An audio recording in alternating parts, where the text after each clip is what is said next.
Ah, ah, ah, você já sabe qual é.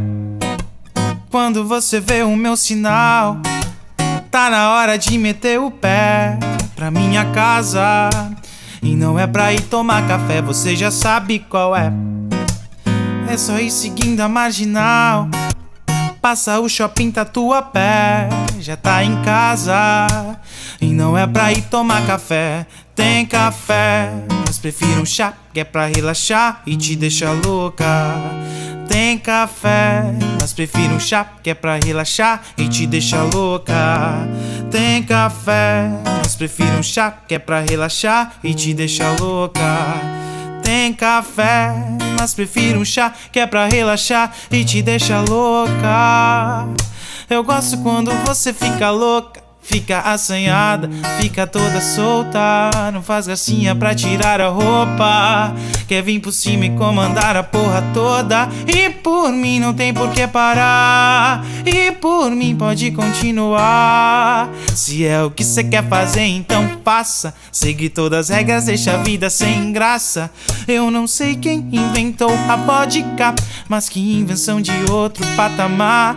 Eu faço coisas que eu não faria por causa da hipocrisia, eu não teria história pra contar. Quando eu te vi eu tava bem louco, pra te agarrar faltava bem pouco. Chá docinho, uísque, água de coco, a poção de êxtase pro teu corpo. Eu nunca vivi uma história assim, tão bem vivida com ninguém, desde quando nasci. As palavras são tão doces, os momentos são perfeitos, tudo é lindo quando está aqui. E cada beijo seu me faz sonhar sair de mim. Todo mundo vai saber, eu e você não vai ter fim. Podem até tentar, mas nada vai nos separar. Nosso amor é tão forte que traz sorte pra nos proteger de qualquer má intenção. Tudo será em vão. Nosso amor é tão puro e tão seguro que irradia a luz no nosso olhar.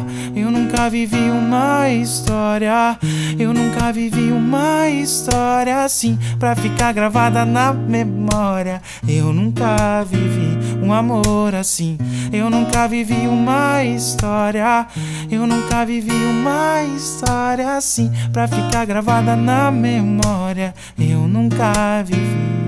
Tem café, mas prefiro um chá, que é pra relaxar e te deixar louca. Tem café, mas prefiro um chá, que é pra relaxar e te deixar louca. Tem café, mas prefiro um chá, que é pra relaxar e te deixar louca. Tem café, mas prefiro um chá, que é pra relaxar e te deixar louca.